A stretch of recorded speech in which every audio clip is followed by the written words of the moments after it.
আজ রাতে আপনার ঘরটা কি একটু অন্যরকম লাগছে? হয়তো সব কিছু আগের মতোই আছে।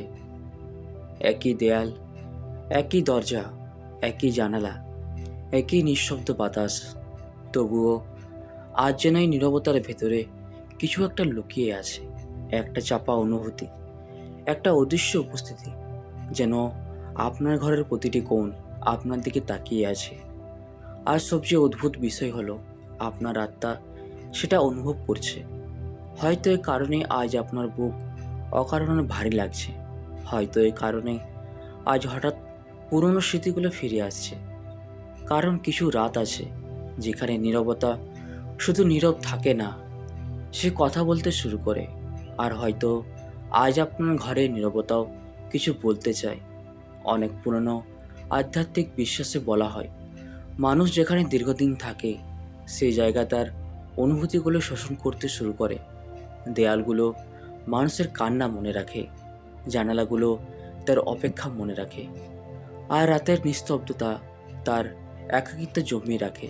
হয়তো এই কারণে কিছু ঘরে ঢুকলেই অদ্ভুত ভারী লাগে, আবার কিছু ঘরে দাঁড়ালেই বুক হালকা হয়ে যায়। কারণ ঘর শুধু ইট আর কাঠের তৈরি নয়, কিছু ঘর মানুষের আত্মার প্রতিধ্বনি বহন করে।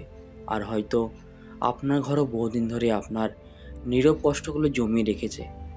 হয়তো এই কারণে গভীর রাতে হঠাৎ মনে হয় ঘরের বাতাস বদলে গেছে, যেন নীরবতার ভেতরে অদৃশ্য কোনো শব্দ লুকিয়ে আছে। একটা চাপা ডাক, একটা অদ্ভুত অনুভূতি যেটা ভাষায় বোঝানো যায় না। আর যদি খুব গভীর রাতে সব আলো নিভিয়ে একা বসে থাকেন, হয়তো আপনি অনুভব করবেন আপনার ঘরে নীরবতা পুরোপুরি ফাঁকা নয়। সেখানে আপনার পুরনো অনুভূতিগুলো এখনও বেঁচে আছে। একটি ভাঙা রাত, একটি চাপা কান্না, একটি অসমাপ্ত অপেক্ষা। হয়তো এই কারণেই কিছু রাত আপনার ঘুম ভেঙে যায়। হঠাৎ মনে হয় কে যেন আপনাকে দেখছে। আপনি উঠে বসেন, চারপাশে তাকান, কেউ নেই। তবু বুকের ভেতরে অদ্ভুত কাঁপুনি কাজ করে। কারণ মানুষের আত্মা অনেক কিছু অনুভব করতে পারে যেটা চোখে দেখা যায় না। অনেক বছর আগে একজন বৃদ্ধ সাধু এক যুবককে বলেছিলেন, মানুষের ঘর তার আত্মার আয়না হয়ে যায়। যুবক অবাক হয়ে জিজ্ঞেস করেছিল, কিভাবে? সাধু ধীরে বলেছিলেন, যে ঘরে দীর্ঘদিন কষ্ট থাকে সেই ঘরের নীরবতাও একসময় কষ্টের ভাষা শিখে ফেলে। হয়তো আজ এই কথাগুলো আপনার জন্য। কারণ আপনার ঘর অনেক কিছু জানে। আপনার একাকিত্ব, আপনার গভীর রাতের কান্না, আপনার সেই সব কথা যেগুলো আপনি কাউকে কখনো বলেননি। হয়তো এই কারণেই আজ আপনার ঘরের বাতাস এত ভারী লাগছে। কারণ কিছু অনুভূতি কখনো পুরোপুরি হারিয়ে যায় না, সেগুলো জায়গার ভেতরে থেকে যায় ধীরে ধীরে, অদৃশ্যভাবে। আপনি কি কখনো খেয়াল করেছেন কিছু ঘরের নীরবতা অস্বাভাবিক, যেন সেখানে সময় থেমে আছে, যেন বহু পুরনো কোনো অনুভূতি এখনও বাতাসে ভাসছে? হয়তো আপনার ঘরেও তেমন কিছু জমে আছে, একটি অসমাপ্ত স্মৃতি, একটি অদৃশ্য অপেক্ষা, একটি চাপা ব্যথা যেটা এখনও পুরোপুরি মরে যায়নি। হয়তো এই কারণেই আজ হঠাৎ পুরনো মানুষের কথা মনে পড়ছে, কিছু মুখ, কিছু কণ্ঠ, কিছু অসমাপ্ত বিদায়। কারণ নীরবতা মানুষের ভেতরের চাপা স্মৃতিগুলো জাগিয়ে তোলে। দিনের আলো মানুষকে বিভ্রান্ত রাখে, কিন্তু রাত রাত সব কিছু পরিষ্কার করে দেয়। আর ঘরের নীরবতা মানুষকে তার নিজের আত্মার সামনে দাঁড় করিয়ে দেয়। হয়তো এই কারণেই আপনি ইদানিং নিজের ঘরে অদ্ভুত একা অনুভব করেন। আগে যে জায়গা নিরাপদ লাগতো, এখন সেখানে অজানা এক শূন্যতা অনুভব হয়। কারণ আপনার ভিতরে কিছু বদলে যাচ্ছে। আর যখন মানুষের আত্মা বদলাতে শুরু করে, তখন তার চারপাশের জায়গাগুলো অন্যরকম লাগতে শুরু করে। হয়তো এই কারণে আজ আপনার ঘরের বাতাস এত ভারী, কারণ আপনার আত্মা আজ খুব গভীর কিছু অনুভব করছে। একটি পরিবর্তন, একটি চাপা সত্য, একটি অদৃশ্য উপস্থিতি।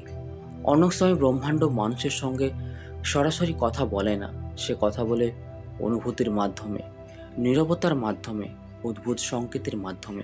হয়তো আজ আপনার ঘরের নীরবতা তেমনই একটি সংকেত। একবার গভীর রাতে একজন মানুষ হঠাৎ ঘুম থেকে উঠে দেখল তার ঘর অস্বাভাবিক নিস্তব্ধ, কোনো শব্দ নেই, বাইরের বাতাসও যেন থেমে গেছে। সে ধীরে ধীরে উঠে বসল।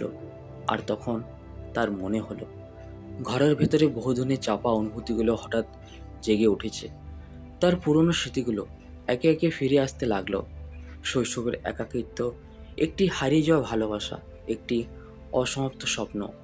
আর সেই মুহূর্তে সে প্রথমবার বুঝতে পারলো সে এতদিন নিজের অনুভূতিগুলো থেকে পালিয়ে বেড়াচ্ছিল। হয়তো আপনিও তাই করেছেন। হয়তো এই কারণেই ব্রহ্মাণ্ড আজ আপনাকে থামিয়ে দিয়েছে, যাতে আপনি নিজের নীরবতার শব্দ শুনতে পারেন। কারণ মানুষ যত বেশি নিজের ভেতরের কষ্টকে চাপা দেয়, সেটা তত বেশি অন্ধকার হয়ে ওঠে। আর এক সময় সেই অন্ধকারে নীরবতার মাধ্যমে কথা বলতে শুরু করে। হয়তো এই কারণেই আপনার ঘরের কিছু কোণ এত ভারী লাগে, কিছু রাত এত অস্বস্তিকর লাগে, কারণ সেখানে এখনও আপনার পুরনো অনুভূতির ছায়া বেঁচে আছে। হয়তো আজ আপনি যদি খুব গভীরভাবে নিজের ঘরের দিকে তাকান, আপনি বুঝতে পারবেন এই জায়গাটা শুধু আপনার থাকার জায়গা নয়, এটা আপনার আত্মার ইতিহাস বহন করছে। আপনার ভাঙা রাতগুলো, আপনার নীরব প্রার্থনাগুলো, আপনার চাপা কান্নাগুলো, সব কিছু। আর হয়তো আজকে রাতে সেই নীরবতা প্রথমবার আপনার সঙ্গে কথা বলতে চাইছে। হয়তো এই কারণেই বুকের ভেতরে অদ্ভুত কাঁপুনি হচ্ছে, কারণ আপনার আত্মা বুঝতে পারছে কিছু একটা খুব কাছে চলে এসেছে।